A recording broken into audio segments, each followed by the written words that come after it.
खाना खानुभयो? बिहान खानामा तरकारी कहाँको खानुभयो? बोर्डर पारीको खानुभयो। तेह्रथुम 5 थरमा उत्पादन भएको तरकारी खान पाउनु भएको छैन तपाईहरुले। हाम्रै पूर्वी पहाडमा उत्पादन भएको तरकारीहरू, उब्जाहरू यही मुनि तराईमा झापा, सुनसरी, विराटनगरमा खान पाइएको छैन। यो दुःखको कुरा हो। यो दुःखको समाधान गर्नुपर्छ र त्यो दुःखको समाधान गर्ने पार्टी बन्न चाहन्छ राष्ट्रिय स्वतन्त्र पार्टी।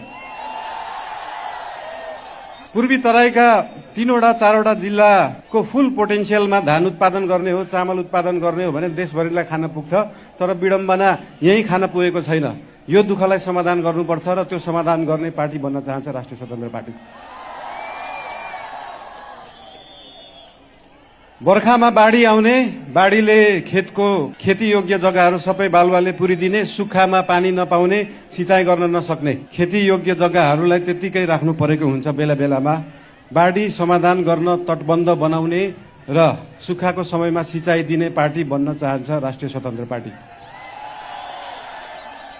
हाम्रो पूर्वलाई देखाएर पनि पैसा कमाउन सकिन्छ, यहाँ उब्जा गरेर पनि पैसा कमाउन सकिन्छ, यहाँ उत्पादन गरेर पनि पैसा कमाउन सकिन्छ। के गरेर पैसा कमाउने भन्नुस् तपाईहरु? यो तीनटै काम गरेर देखाउन चाहन्छ राष्ट्रिय स्वतन्त्र पार्टीले। हाम्रो किरातहरूको, सम्पूर्ण नेपालीहरूको आस्थाको केन्द्र मुकुमलुङ, खुवालुङ, पाथिभरा जस्ता ठाउँहरूलाई 77 जिल्लाका नेपाली दाजुभाइ दिदीबहिनीहरूले आस्था राख्न पाउन्, त्यो आस्था देखाउने पार्टी बन्न चाहन्छ राष्ट्रिय स्वतन्त्र पार्टी। समस्याहरू धेरै छन्, समाधान पनि यही छ। समस्या र समाधानलाई भेटाउने काम भएको छैन, त्यो भेटाउने काम गर्न चाहन्छ हाम्रो पार्टीले। देशकै पहिलो उद्योग कल कारखाना भएको यो ठाउँ हो, यो क्षेत्र हो। यहाँनिर खाने तेलदेखि मरमसलाका फ्याक्ट्रीहरू छन्, इन्डस्ट्रिजहरू छन्। तर जुन बेलामा त्यो फ्याक्ट्रीहरू खुले, त्यो इन्डस्ट्रीहरू खुले, त्यसपछि नयाँ खुलेका छैनन्। नयाँ फ्याक्ट्री खोल्नु पर्यो भने 10वटा नेतालाई ढोग्नुपर्छ, 10वटा कर्मचारीलाई फकाउनुपर्छ, अनि बल्ल बल्ल फ्याक्ट्री खुल्छ र त्यो फ्याक्ट्री चलाउन थालेपछि चन्दा आतंक सुरु हुन्छ। अब त्यो पर्दैन।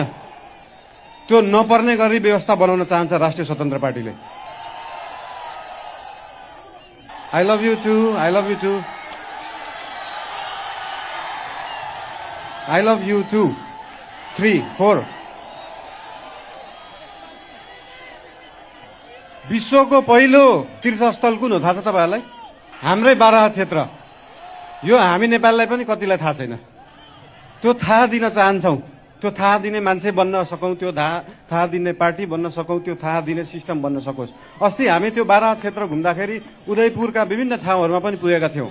उदयपुरको त्यो कोस्टल एरिया हेर्दाखेरि इन्डोनेसियाको बाली, मालदिभ जस्तो विकास गर्न सकिन्छ कि जस्तो लाग्यो। त्यस्तो विकास गर्ने पार्टी बन्न चाहन्छ राष्ट्रिय स्वतन्त्र पार्टी। यता पिउने पानीको पनि धेरै समस्या छ। धरानमा पिउने पानीको डीपीआर पहिल्यै भएको थियो, त्यो डीपीआर भयो। त्यो खाने पानीको व्यवस्थापन कोशीबाट मेकानिकल लिफ्टिङ गरेर धरानमा पानी ल्याउनलाई लगभग 5-6 अर्ब लाग्छ। तर सायद यहाँका जनप्रतिनिधि त्यो सरकारमा पुगेन होला, त्यहाँको पार्टी पुगेन होला। कुन पार्टी पुग्छ अब त्यो सरकारमा? यो भेगलाई त्यो पिउने पानी खुवाउने पार्टी बन्न चाहन्छ राष्ट्रिय स्वतन्त्र पार्टी। तपाईलाई थाहा छ नेपालको 60-70% फुटबल प्लेयर कहाँबाट निस्किन्छ? यही पूर्व क्षेत्रबाट निस्किन्छ। तर फुटबल प्लेयरहरूलाई उत्पादन गर्नलाई, त्यो ग्रासरुटको फुटबललाई विकास गर्नलाई, त्यो खेल मैदान विकास गर्नलाई अहिलेसम्म सकिएको छैन। एउटा स्टेडियम बनाउन सकिएको छैन, ग्रासरुट लेभलको ट्रेनिङ सेन्टरहरू बनाउन सकिएको छैन। त्यो ट्रेनिङ सेन्टर बनाएर त्यो फुटबल विकास गर्नलाई आज गरेको हाम्रो इन्भेस्टमेन्ट 10 वर्ष पछाडि देखिन्छ।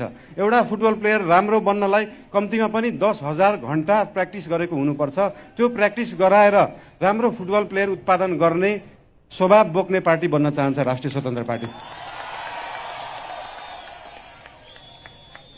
र अन्त्यमा जसरी यो सिलाम साकमा लाछुजु, यो सिलाम साकमाले मृत्युलाई छेक्छ, मान्छेलाई कालबाट जोगाएर राख्छ, त्यसरी नै देशलाई जोगाउने पार्टी बन्न चाहन्छ राष्ट्रिय स्वतन्त्र पार्टी। धेरै धेरै धन्यवाद। नमस्कार।